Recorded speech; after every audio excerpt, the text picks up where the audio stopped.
보겠습니다. 디모데전서 2장 9절과 10절을 보겠습니다. 짧으니까 우리 함께 읽도록 하겠습니다.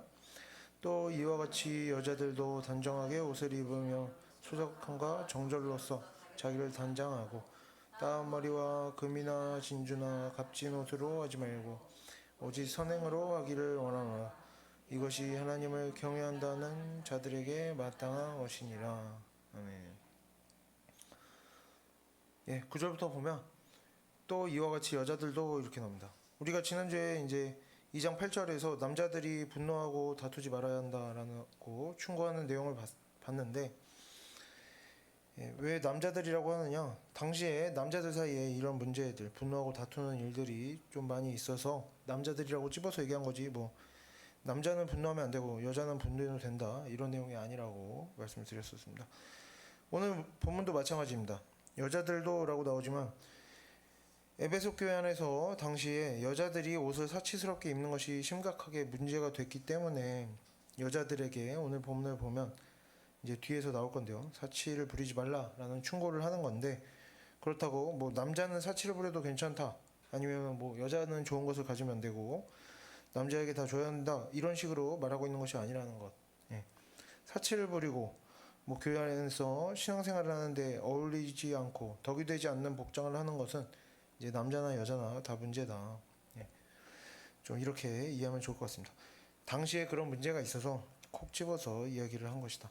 그래서 다음으로 넘어가서 이제 뒷부분을 좀 보면 이렇게 나옵니다. 따은 머리와 금이나 진주나 값진 옷으로 하지 말고. 왜 이런 설명이 나오느냐? 머리를 닦는 것이 뭐가 문제냐? 당시에도 머리를 닦는 것은 사실 아무런 문제는 없었습니다. 오히려 이제 요즘 대부분의 여자들이 이제 외출 시에 화장을 하는 것처럼 당시에는 화장 대신에 이렇게 머리를 닦는 것을 이제 당연한 일로 여겼습니다. 그런데 당시에 로마 시대 기록을 보면 황실의 여자들로부터 시작되어서 유행하던 것이 있었다고 합니다. 황실의 여자들은 이제 당시에 머리를 치장하는 머리 전담 노예를 두고 매일 머리를 이런저런 화려한 모양으로 따서 올리고, 이제 따서 올리기만 하면 괜찮은데 그 사이사이에 금이나 진주 같은 당시에 유행하는 온갖 장식들을 엄청나게 끼워 넣었다고 합니다. 왜 그렇습니까? 자신의 재산이 많다 자랑하는 것을 서로 경쟁하듯이 했다는 것이죠. 그래서 머리를 닦지 말라라는 것은 뭡니까? 사치하지 말라는 겁니다. 그리고 다음으로 보면 값진 옷이라고 말하는데, 진주나 값진 옷으로 하지 말고 값진 옷이라고 나오는데, 여기서 말하는 값진 옷이라는 것은 무엇이냐? 우리가 좀 뭐 좋은 옷 입으면 안 되냐? 브랜드 입으면 안 되냐? 뭐 이런 말이 아니라, 당시에 이 값진 옷이라고 이렇게 표현할 수 있는 옷의 경우에 당시 기준으로는 7천 데나리온 정도 했다고 합니다. 그러면 이게 얼마냐? 마태복음 20장 1절부터 4절까지를 좀 보겠습니다. 제가 읽겠습니다. 천국은 마치 품꾼을 얻어 포도원에 들여보내려고 이른 아침에 나간 집주인과 같으니 그가 하루 한 데나리온씩 품꾼들과 약속하여 포도원에 들여보내고, 또 제3시에 나가보니 장터에 놀고 서 있는 사람들이 또 있는지라 그들에게 이르되 너희도 포도원에 들어가라, 내가 너희에게 상당하게 주리라 하니 그들이 가고. 이 주인이 지금 어떻습니까? 품꾼들에게 어떻게 주겠다? 내가 적당하게 주겠다가 아니라 상당하게 주겠다라고 말하고 약속한 품삯이 어떻게 됩니까? 하루 한 데나리온입니다. 그래서 요즘 이제 최저임금으로 생각을 해보면 조금 넉넉하게 하루 품값을 준다라고 하면 뭐 15만 원 정도 이상을 생각을 해볼 수가 있겠습니다. 뭐 더 줄 수도 있겠지만요. 그래서 한 데나리온을 이제 좀 적게 잡는 거죠. 적게 한 최소 15만 원 정도로 잡고, 그러면 7천 데나리온은 얼마냐? 계산을 해보면 10억 정도 됩니다. 그러니까 오늘 본문에서 말하는 값진 옷을 입지 말라, 값진 옷을 입지 말라 하는데 값진 옷이라는 거 얼마입니까? 이 옷은 지금 시세로 한 벌에 10억 정도 하는 가격을 가진 옷이라는 겁니다. 그래서 어쨌든 여기서 말하는 따은 머리와 금이나 진주나 값진 옷이라는 것은 우리가 일반적으로 상식선에서 조금 좋은 뭐 브랜드의 옷을 입는 것도 안 되느냐, 뭐 교회는 뭐 쇠로 좀 이렇게 비싸 보이는 옷도 입으면 안 되냐, 시장표 옷만 입어야 하느냐, 이런 문제와는 별로 상관이 없는 문제라는 거죠. 조금 좋은 가방, 조금 좋은 신발, 조금 좋은 옷 입으면 교회 그런 옷 입고 오면 뭐 죄책감 느끼냐, 이런 거랑은 아예 상관이 없는 거죠. 그보단 뭡니까? 무슨 얘기입니까 지금? 예배에 오는 사람의 옷차림이라고 말하기 어려운 이제 지나치게 비싼 옷. 옷을 구입하기 위해서 막 심지어 어떻습니까? 빚을 지고 가산을 탕진하고 그런 사람들, 예. 가족들을 괴롭게 하고 아니면은 뭐 형편이 넉넉해서 좋은 옷을 입고 와도 지나치게 이제 예배 오는 사람의 옷차림이라고 하기 어려운 옷, 사람들 앞에서 과시하려고 자신이 부자임을 자랑하려고 하는 그런 옷차림을 문제 삼는 것이다. 이렇게 볼 수가 있겠죠. 조금 돈을 많이 주고 편한 옷, 좋은 옷, 뭐 내구성이 튼튼한 옷 그런 것을 입는 것은 전혀 문제가 아니다. 그래서 뒤쪽 본문이 이런 내용이고 이제 앞쪽을 보면 또 이렇게 나옵니다. 또 이와 같이 여자들도 단정하게 옷을 입으며 소박함과 정절로서 자기를 단정하고 뒤에 뭐라고 나왔으니 어떻게 해라 사치하지 말라 이렇게 나오는 거죠. 그러니까 이렇게 옷으로 돈 자랑하려고 사치 부리려고 자신을 뽐내려고 하지 말고 예, 옷을 단정하게 입어라 예, 이런 식의 의미인데 조금 더 자세하게 보겠습니다. 그래서 단정하게 옷을 입으며라고 번역이 되어 있는데 이것은 틀린 번역은 아니지만 약간 의역이 되어 있습니다. 직역을 하면 어떻게 되느냐? 존경할 만한, 그러니까 존경받을 만한 옷차림을 해라 이렇게도 번역을 할 수가 있는데요. 그러면 여기서 말하는 존경할 만한 옷차림이란 무엇이냐? 여기서 옷차림이라고 번역된 단어는 이제 복장을 의미하기도 하고 또 한 사람의 태도, 말하고 행동하는 모양새 같은 것들도 의미하기도 합니다. 그래서 지금 본문에서는 이렇게 복장과 태도 두 가지 의미를 중의적으로 사용하고 있다고 볼 수도 있겠습니다. 그래서 존경할 만한 옷차림을 하라라는 말은 무엇입니까? 무슨 뜻입니까? 사치를 부리지 말고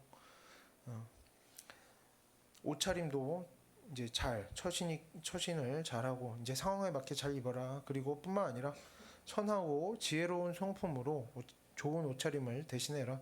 자신을 단장해라. 이런 의미로 볼 수가 있겠죠. 그리고 다음으로는 이렇게 나옵니다. 소박함과 정절로서 자기를 단장하고. 여기서 먼저 단장한다라는 단어는 앞에 나온 뭐 옷을 입는다, 옷차림을 갖춘다 이런 것과 비슷한 뜻이죠. 옷차림으로써 몸을 꾸민다라는 의미도 가지고 있습니다. 이 단장하다라는 단어도 역시 같은 뜻도 가지고 있고 어떤 행실이나 성품을 갖춰서 모양새를 좋게 한다는 뜻도 있습니다. 그래서 성경에서 이렇게 비슷한 단어를 쓰면서 흐름을 이어간다. 앞에도 옷차림을 잘 하라고 하고 뒤에서도 단장하라고 이렇게 비슷한 단어를 쓰면서 의미가 이어지도록 하는 거죠. 그래서 뭐라고 나옵니까? 소박함과 정절로 자신을 단장해야 한다라고 나옵니다. 여기서 먼저 단어를 좀 보면 소박함이라고 번역된 단어는 이제 소박함이 뭐냐? 의미상 이제 절제라는 단어로 바꿔쓸 수가 있습니다. 이 절제라는 건 뭡니까? 지나친 금욕이나 지나친 사치함 같은 이제 극단적인 모양으로 치우치지 않는 중용을 얘기합니다. 절제라고 무조건 다 안 해야 되고 이런 게 아니라 지나친 금욕도 문제로 삼는 거죠. 절제라는 건 어떻게 이렇게 극단적이지 않은 것, 극단에 치우치지 않는 것, 상황에 알맞게 적당함을 취하는 태도를 말합니다. 예, 극단에 치우치지 않는다고 언제나 중간 정도로 해야 된다, 언제나 적당히 해야 된다 그런 말이 아니죠. 뭐 예를 들어서 잔치를 하면은 좀 베풀 줄도 알아야 되고, 예, 뭐 어떤 기간에는 약간 금욕도 할 줄 알아야 되고 상황에 맞게 잘하는 거죠. 상황에 맞게 지나치지 않게. 이런 절제나 중용은 사실 옷차림에 관해서 이야기를 한다고 보던지 뭐 성품과 행실에 관한 이야기라고 보던지 둘 사이에 큰 차이를 우리가 이렇게 둘 필요는 없습니다. 같은 맥락으로 이해할 수가 있죠. 옷차림이든 말이든 행동이든 극단적인 모양보다는 각각의 상황에 맞게 적당히 하는 것이 언제나 하나님께서 보시기에 가장 좋은 것으로 여겨지는 것입니다. 예를 들면 어떻습니까? 대제사장이나 뭐 제사장의 옷에는 장신구가 막 온갖 장신구가 달리는 것 하나님께서 명령하신 거에 그런 내용도 있었죠. 예, 필요한 때에 필요한 모양을 취하는 것이 좋은 것입니다. 옷 입는 것뿐만 아니라 어떻습니까? 뭐 칭찬을 하든지 훈계를 하든지 도와주는 것이든지 뭐 죄를 짓지 못하게 막는 것이든지 질서를 잡는 것이든지 뭐든지 어떻게 합니까? 부족해도 문제이지만 과해도 문제이다. 예, 다른 사람에게 뭐 선물을 준다 이런 것도 부족해도 문제이지만 과해도 문제입니다. 뭐든지 그렇습니다. 예, 심지어 그리고 여기에 성경이 이렇게 나왔다는 것, 절제라 극단으로 치우치면 안 된다라는 것은 뭡니까? 하나님께서도 그것을 좋지 않게 보신다는 거죠. 예, 뭐든지 부족해도 문제이지만 과해도 문제이다. 이런 건 좋은 거니까 무조건 많이 이러면 안 된다는 것을 우리가 좀 기억했으면 좋겠습니다. 예를 들면 뭐 이런 것들을 예시를 좀 들 수가 있겠습니다. 양심이 지나치게 무디면 어떻습니까? 다른 사람들에게 쉽게 언성 높이고 화내고 아랫사람 취급하고 무시하고 조롱하는 농담을 하고 언제나 뭐 자기 생각만 다 맞다, 내 생각만 다 옳다 여기면서도 양심이 무디면 어떻습니까? 죄인 줄 모르는 겁니다. 나는 이렇게 해도 되는 사람이다. 난 잘났으니까 잘못한 것이 없다. 양심에 전혀 찔림이 없다. 나는 양심에 거리낌 없이 살아왔다.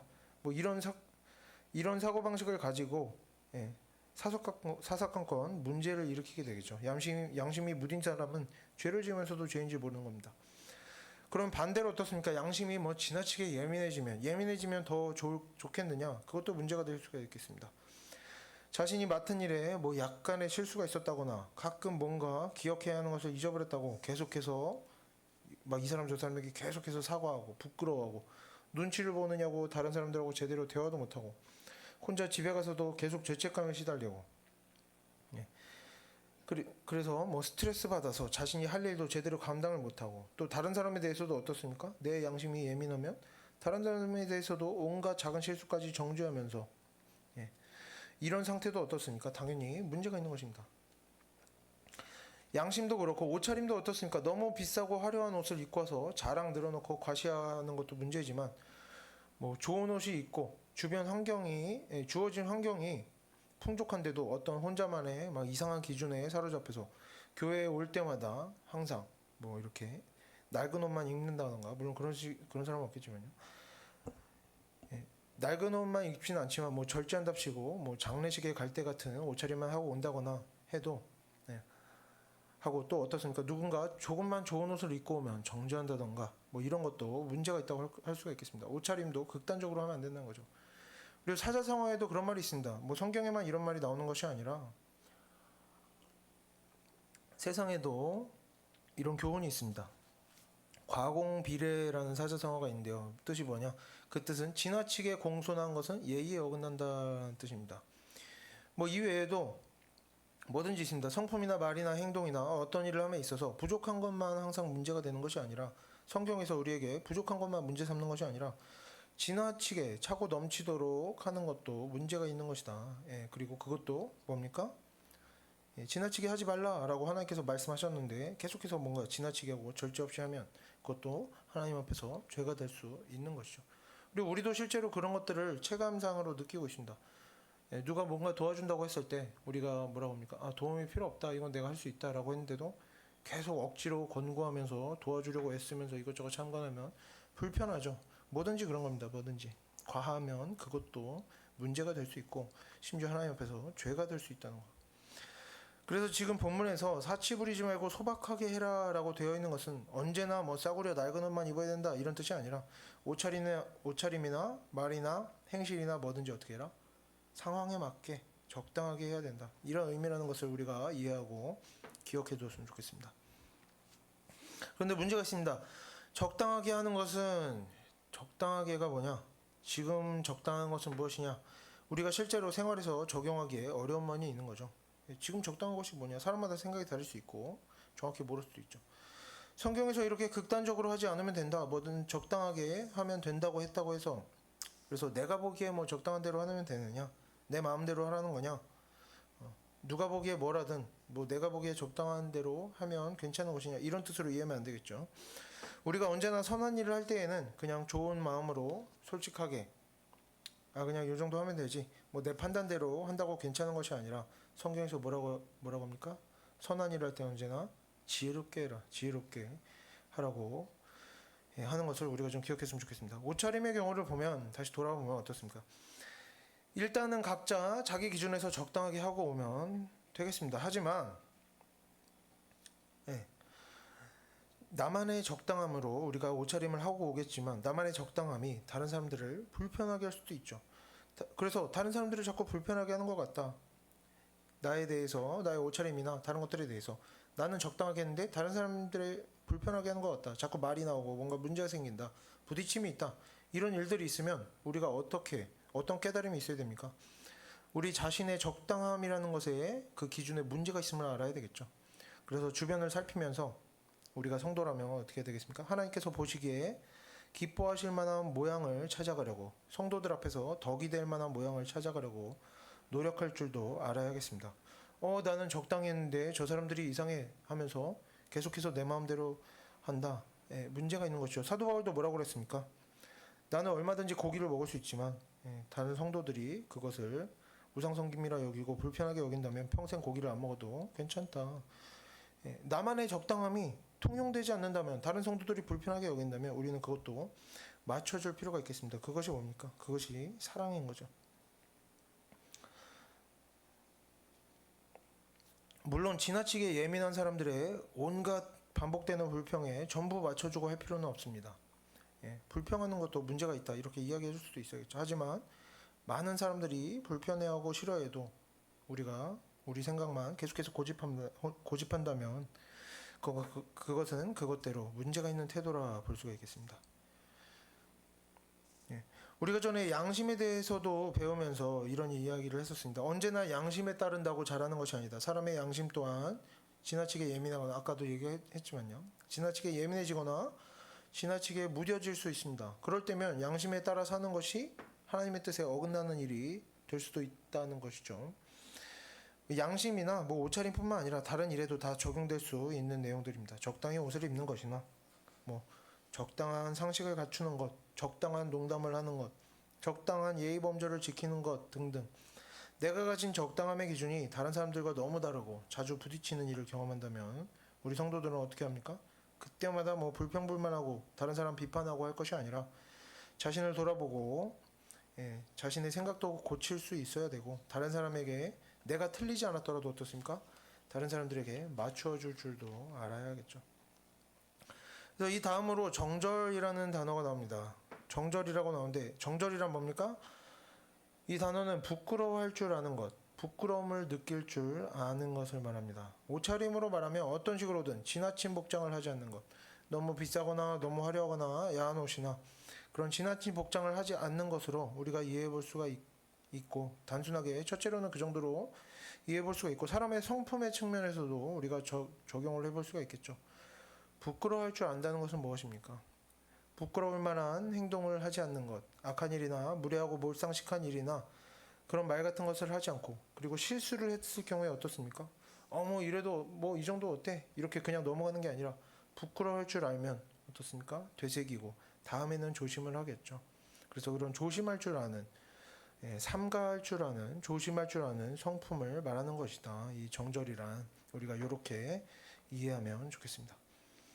그래서 다시 구절을 보면, 전체적으로 보면 여자들도 단정하게 옷을 입으며 소박함과 정절로서 자기를 단정하고 라고 되어 있는 이 문장은 우선적으로는 지나치게 사치스럽게 해서 돈 자랑하지 말고 자기 자랑하지 말고 덕이 되도록 어떤 식으로든 적당한 방식으로 하라라고 하는 그런 옷차림에 관한 교훈을 설명하는 문장이기도 하지만, 거기서 끝나는 것이 아니죠.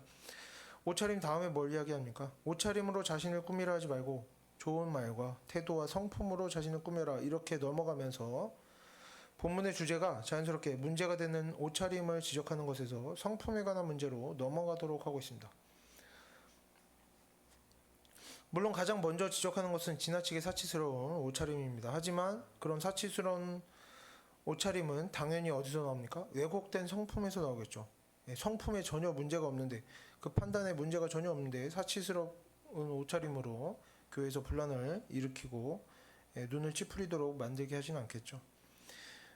사치스러움은 왜곡된 성품에서 시작되는 것이기 때문에 성품이 변하지 않으면 옷차림이나 어떤 과시적인 태도 같은 것들도 고쳐지기가 어렵다고 볼 수가 있습니다. 그래서 사도 바울도 지금 이런 식으로 한데 묶어서 설명을 하는 것이죠. 옷차림도 고쳐야 되고 성품도 고쳐야 된다. 물론 이 둘 중에 어느 것이 먼저다 이렇게 꼭 생각할 필요는 없습니다. 우리가 성품이 잘못돼 있어도 우리의 옷차림과 행동과 말하는 것부터 바꿔가다 보면 성품도 바뀌기도 하고, 이것을 노력하면 저것에도 영향을 주는 거죠. 쌍방간에 영향을 주기 때문에 어떤 것이 먼저다 이렇게 할 필요는 없고요. 두 가지 다 중요하다 이렇게 생각하면 좋겠습니다. 넘어가서 10절을 보겠습니다. 오직 선행으로 하기를 원하노라. 이것이 하나님을 경외한다 하는 자들에게 마땅한 것이니라. 예, 여기도 번역에 조금 문제가 있는데 왜 이렇게 좀 번역이 되는지 모르겠는데 먼저 번역을 좀 바꿔보면 이렇게 번역할 수가 있습니다.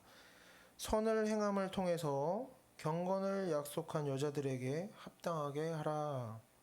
이렇게 됩니다. 물론 이제 번역을 이렇게 하는 게 좀 이해가 되는 부분도 있습니다. 이제 경건을 약속한 여자들에게라고 하면 조금 경건을 약속하다라는 것이 무엇이냐 좀 표현 성경에 자주 나오는 표현이 아니기 때문에 뭐 여러모로 문제가 될 수 있고 그래서 이렇게 번역한 것 같은데 좀 보겠습니다. 어쨌든 번역은 이렇게 할 수가 있습니다. 선을 행함을 통하여 경건을 약속한 여자들에게 합당하게 하라. 경건을 약속한 사람답게 행동해라 이런 거죠.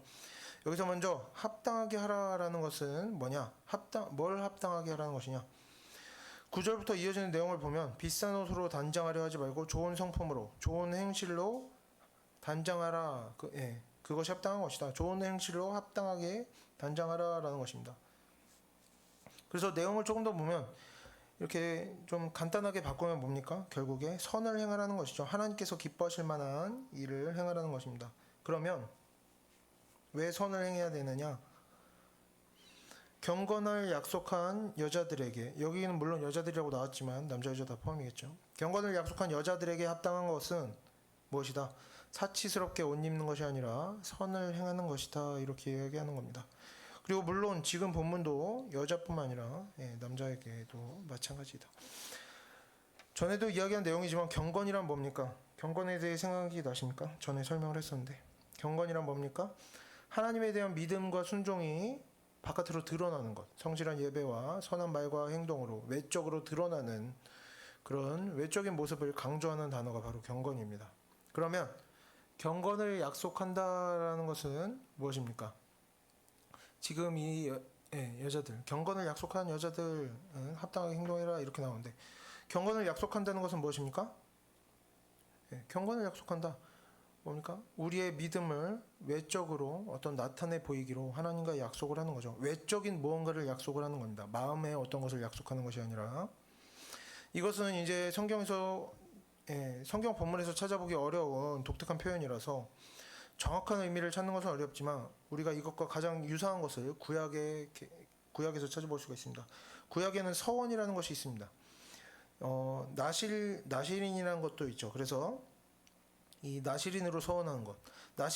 나실인이란 뭡니까? 사람이 하나님 앞에 자신을 구별하여 드린다고 약속하는 건데 이 약속이 뭡니까? 그냥 마음으로 나 약속했어 하고 끝내는 것이 아니라 외부적으로 뭔가 표시를 함으로써 하나님과 약속을 하는 겁니다.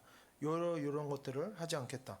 그래서 나실인으로 어떤 외적으로 구분되도록 만들고 이렇게 나실인으로 구별되는 모든 날 동안 하나님께 자신을 나실인으로 구별해서 드린 사람은 나실인으로 구별되는 모든 날 동안 추가적인 율법을 지키면서 하나님으로부터 거룩한 자로 여김을 받는다라고 구약 성경을 보면 나옵니다.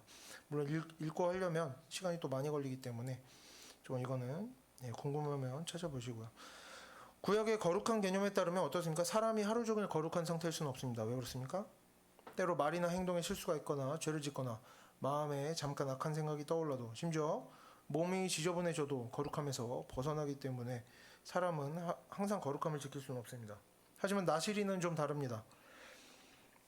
하나님께 자신을 구별하여 드리기로 서원하고 그에 따르는 규칙들을 잘 지키면 나실인은 자신을 구별하여 드리는 기간 내내 실제로는 물론 거룩한 상태를 유지하지 못하더라도 몸이 좀 더러울 때도 있고 뭐 기분이 상할 때도 있더라도 하나님으로부터 일종의 비유하자면 법적으로 공식적으로 거룩한 상태다 여김을 받는 그런 상태가 됩니다. 나실인에 대한 자세한 내용이 궁금하면 이제 민수기 6장을 좀 찾아보면 되는데 그 내용이 조금 이렇게 함축적으로 나오지 않고 좀 길게 이어지기 때문에 각자 찾아보시면 좋을 것 같고 예시를 좀 하나 살펴보면 좋을 것 같습니다. 삼손은 나실인으로 하나님께 구별하여 드림받았다라고 나오는데 그래서 삼손은 자신을 어떻게 구별합니까? 자신의 머리카락을 자르지 않는 것으로 하나님께 구별합니다. 외적인 약속을 하는 거죠. 머리카락을 자르지 않겠다라는 외적인 약속. 아까 뭡니까? 어떻게 표현할 수 있습니까? 경건을 약속하다. 경건의 외적인 것. 이렇게 일맥상통하는 부분이 있죠. 그래서 삼손은 머리카락을 자르지 않습니다. 그러한 구별함의 대가로 어떻게 무엇을 얻습니까? 사람의 힘이 아닌 하나님께서 주시는 엄청난 힘을 얻게 됩니다. 삼손의 머리카락을 자르지 않음은 그가 자신을 하나님께 구별하여 드린다는 표시였고, 그의 강한 힘은 그가 거룩한 상태, 즉 나시린으로서 하나님 앞에서 구별된 상태에 있음을 나타내 보여주는 징표였습니다. 삼손이 계속해서 엄청난 힘을 사용할 때 어떤 상태라는 겁니까? 하나님께 구별된 상태라는 거죠. 예. 우리는 그리고 모든 사람이 그것을 인정할 수가 있습니다. 왜? 사람으로서는 저런 힘을 낼 수가 없기 때문이죠. 그런데 삼손은 어땠습니까? 그 인생을 보면 이방인 여자랑 결혼하고 술을 마셔도 그 힘이 어떻습니까? 그대로인 겁니다. 거룩한 상태가 유지된다는 거죠. 율법에서 부정하다고 정해놓은 음식들을 먹고, 예, 폭력을 행하고 사람을 죽여도 나시린으로서 그 지위를 잃어버리지 않습니다. 그래서 그 초자연적인 힘도 그대로인 거죠. 하나님께서 어떻게 주신 겁니까? 머리카락만 자르지 않으면 구별한 상태로 인정해주겠다. 거룩한 상태로 인정해주겠다라는 겁니다. 그런데 머리카락을 자른 후에는 어떻습니까? 예, 사람을 죽여도, 예, 뭐 사자의 시체에서 막 꿀을 떠먹어도 힘이 유지가 됐었는데 머리카락을 자르니까 나시린으로서의 지위를 잃어버리고 하나님께서는 그를 떠나신 겁니다. 힘을 잃어버리는 것이죠. 사람의 어떤 도덕적인 법칙으로는 이해가 가지 않는 모습이지만 어쨌든 이 구별된다라는 것은 그런 것입니다. 그래서 오늘 다시 본문으로 돌아오면 경건을 약속한 성도들, 외적으로 자신의 믿음을 표현하기로 약속한 성도들에게 사치를 부리는 것은 합당한 것이 아니다. 예, 무엇이 합당한 것이다? 선을 행하는 것이 합당한 것이다. 이것은 어떤 말이 됩니까? 성도들은 하나님께 자신을 구별하여 드리겠다고 약속한 사람들입니다. 무엇을 약속합니까? 경건을 약속하는 거죠. 하나님을 믿습니다. 그냥 믿는다고 말로만 하면 되는 것이 아니라 이 믿음을 바깥으로 나타내 보이도록 표현할 것을 약속한 사람들입니다. 성도들은 계속 자신의 믿음을 바깥으로 드러내 보이도록 표현을 해야 되죠. 말이든 행동이든 옷차림이든 전부 다 표현을 해야 됩니다. 그 대신 무엇을 약속받습니까? 거룩함을 약속받습니다. 구별됨을 약속받습니다. 뭐 간단히 말하면 뭡니까? 구원을 약속받는 거죠. 이러한 계약관계 안에 있다는 겁니다. 하나님과 우리는. 이러한 계약관계 안에서 우리는 이제 어떤 상태가 됩니까? 예, 사자를 죽이고 그 시체에서 꿀을 떠먹어도 구원을 약속받은 상태가 유지가 되는 거죠. 성도라면 실수로 사소한 죄를 짓고 부족한 모습이 좀 있더라도 스스로 계속해서 자신의 믿음을 말과 행실로 드러내고자 하는 그런 경건한 마음을 지켜낸다면 하나님 앞에서는 어떻게 된다? 공식적으로 내가 죄인이더라도 공식적으로는 용서를 받은 상태, 구원을 잃어버리지 않은 상태에 머물러 있을 수 있게 된다는 것입니다. 마치 삼손처럼이죠. 하지만 오늘 본문에 따르면 어떻게 해야 됩니까? 이 계약 관계를 유지하기 위해서 성도가 경건을 약속한 성도로서 살기 위해서 성도들은 무엇을 해야 한다고 합니까? 사치를 행해서는 안 된다. 그리고 선을 행해야 된다라는 것입니다. 하나님 뜻대로, 하나님 말씀대로 살아야 된다라는 것입니다.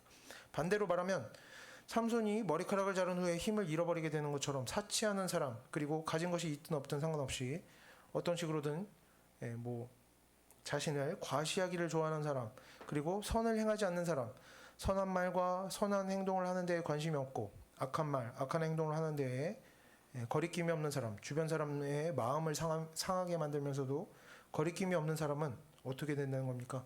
삼손이 그 힘을 잃어버리듯이, 머리카락을 잘랐을 때 그 힘을 잃어버리듯이 하나님과의 그런 계약관계에서 그 약속을 충실히 이행하지 못하는 사람은 어떻게 된다? 하나님과의 계약관계에서 떨어져 나가게 된다. 일단 원리상은 그렇다는 겁니다. 이러한 설명입니다. 물론 이것이 비싼 옷 한 번 입으면 그날부터 구원을 받지 못하게 된다, 지옥 간다 이런 말은 아니겠죠. 이만큼 중요하다는 거겠죠. 이것이 이제 성도들은 아마 당시에 이것을 좀 가볍게 생각했던 것 같습니다. 외적으로는 좀 그럴 수도 있지, 안 좋은 말 할 수도 있지, 다른 사람에게 상처 줄 수도 있지, 사치 부릴 수도 있지, 믿음만 지키면 구원받는다, 마음만 제대로 되어 있으면 다 괜찮다, 아마 이런 식으로 생각하니까 사도 바울이 그렇게 얘기를 한 것 같습니다. 경건을 약속한 자들, 겉모습도 중요하다. 비싼 옷 한 번 입으면 그날로 지옥 가게 된다는 건 아닙니다. 당시 에베소 교회에서 이렇게 특히 여자들 사이에서 도저히 하나님을 경외하는 경건한 마음을 지닌 사람이라고 보기 어려울 만큼 사치를 부리고 자랑하고 과시하는 사람들이 문제가 되었던 것이죠. 그래서 사도 바울이 이렇게 강하게 권면을 해야 할 필요성이 있다고 생각된 것으로 보입니다. 하지만 그렇다고 해서 뭐 큰 문제가 일어나지 않는다면 사치 부리고 과시하는 일이 괜찮은 것이냐? 뭐 선을 행하는 일도 뭐 해도 그만 안 해도 그만인 일이냐? 그런 것은 아닙니다. 성도가 열심히 잘 살아보려고 애쓰며 살아도 사람의 부족함 때문에 작은 실수들이 생길 수 있습니다. 부족함이 있을 수 있죠. 우리가 때로 우리의 마음의 유혹을 못 이겨서 막 자랑하고 과시할 수 있습니다. 죄를 질 수도 있고. 그리고 우리가 그런 사소한 실수 때문에 구원받지 못하게 되는 것은 아니죠. 예를 들면 어떻습니까? 아까 우리가 뭐라고 그랬죠? 어떤 성품이 필요하다고 그랬죠? 부끄러워할 줄 아는. 우리가 죄를 지어도 부끄러워할 줄 알고 이제 뒤돌아섰을 때, 집에 갔을 때 자신을 돌이켜보고 생각해 볼 줄 안다면 아직 그렇게 구원에서 멀리 떨어지진 않았다라고 생각해 볼 수가 있겠죠. 하지만 잘못된 사고방식을 가지고 하나님을 믿는다고 하면서도 자신의 욕심대로 살고 하나님의 말씀대로 살려고 하는 그런 갈망이 없고 반복해서 어제 지었던 죄를 오늘도 짓고 내일도 짓고 하면서 살아간다면, 부끄러움 없이 살아간다면, 다른 사람을 배려하지 않고 주변 사람의 마음을 상하게 하면서도 아무런 거리낌이 없다면 그런 모습은 어떻습니까? 하나님과의 약속, 경건하게 살겠다고 그 믿음을 바깥으로 나타내 보이겠다고 약속한 그 약속을 지키려고 애쓰는 모습이다, 이렇게 보기가 어렵겠죠. 뭐 거리낌이 없고 뭐 죄책감도 없고 그냥 죄짓기에 죄진 것을 당연하게 여기면 이런 약속을 지키고 있다 보기가 어려운 것입니다. 그리고 당연히 그러한 성도에게는 어떻다? 하나님께서도 그 삶에 동행하고 계시다고 보기가 어렵겠다. 요 정도 우리가 생각해 볼 수 있는 겁니다. 그래서 우리는 믿음으로 구원을 받는데 또한 성경을 보면 믿음이란 뭐라고 설명합니까? 언제나 믿음은 어떻게 설명되어집니까? 눈에 보이도록 드러나는 것이다. 그래서 결국에 하나님을 믿는다는 것은 하나님의 말씀대로 산다, 선을 행한다는 것과 같은 말입니다. 모든 사람은 그 마음 안에 있는 것이 밖으로 드러나게 되기 마련입니다. 내가 하나님을 믿는 믿음을 가지고 있고 하나님을 사랑하면 어떻습니까? 사람을 사랑하게 되고 그런 마음이 내가 굳이 애쓰지 않아도 드러나게 되는 것이죠. 믿음을 가진 사람은 믿음이 밖으로 반드시 드러나 보일 수밖에 없는 겁니다. 제대로 된 믿음이라면 말이죠. 그래서 물론 성경은 하나님께서 우리의 마음을 아신다고 하지만 이것은 뭐 좋은 마음이 그리고 좋은 믿음이, 제대로 된 믿음이 전혀 밖으로 드러나지 않아도 하나님께서만큼은 다 알아주신다, 이런 뜻이 아닙니다. 이렇게 이해하면 안 되겠죠.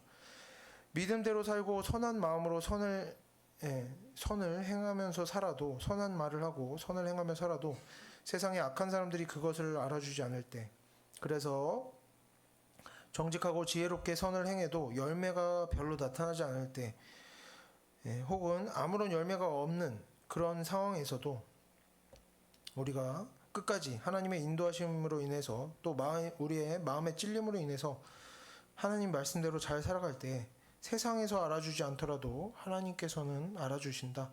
이것이 하나님께서 우리의 마음을 아신다는 성경 본문들의 의미, 대략적인 의미라고 우리가 이해해야 하겠습니다. 믿음은 어떻다? 언제나 드러내줘야 된다. 행실로, 말과 행실로 드러나야 한다는 것이죠. 우리가 자신을 돌아볼 때 우리의 마음에 있다고 하는 믿음이 일상에서 그 말과 행동으로 드러나는 내용이 전혀 없다면 그것은 그냥 믿음이 없는 것이지 뭐 하나님만이 알아보실 수 있는 어떤 믿음이다, 뭐 이렇게 생각하면 안 되겠습니다. 그래서 오늘 본문에서 성도들이 옷을 어떻게 입는가 하는 문제까지 다루는 것을 보면서 우리가 하나님께서 어떤 분이신가를 또 한번 생각해 볼 수 있는 기회가 되었으면 좋겠습니다. 믿음만 있다면, 좋은 뜻을 품었다면 나머지 말과 행동들에 있어서 뭐 옷 입는 것, 일상을 보내는 모든 일들에 대해서 믿음만 있다면 이것저것 내 마음대로 내키는 대로 해도 괜찮다라는 식으로 생각해서는 안 된다는 것이죠. 하나님께서는 언제나 그러셨습니다. 구약시대 때도 어떻게 하셨습니까? 제사장과 왕과 이런저런 중요한 일을 하는 사람들의 옷차림과 그 장식까지, 그리고 성전의 각 장소와 방과 기둥과 문의 규격까지 하나님께서는 정해주시는 분이었습니다. 오늘도 어떻습니까? 신약에서도 어떻습니까? 하나님께서는 여전히 사도들을 통해서 성도들에게 말씀하시는 겁니다. 옷차림에 주의해라. 이런 옷을 입지 말고 이런 옷을 입어라. 가르쳐주고 계시는 것이죠. 마음만 있으면 다 괜찮다라고 하는 것이 아닙니다. 그래서 우리 성도들이 그저 믿는 마음만 제대로 가지려고 성경 몇 구절 더 알려고 지식으로만 마음으로만 애쓰는데 그치는 것이 아니라 우리의 모든 일상을 또한 중요하게 여겼으면 좋다는 겁니다. 옷 입는 것뿐만 아니라 옷 입는 것도 당연히 중요하고 말하고 행동하고 그런 일상의 모든 일들에 대해서 우리의 믿음을 하나님 앞에 계속해서 우리가 나타내 보이는 경건을 약속한 자들로서 우리가 그것을 계속해서 나타내 보이고 하나님 말씀대로 살아가려고 우리가 노력하면서 언제나 선한 말을 하고 선을 행하기를 기뻐하며 살아가는 우리가 그런 성도들로 자라가게 되기를 바랍니다. 함께 기도하겠습니다.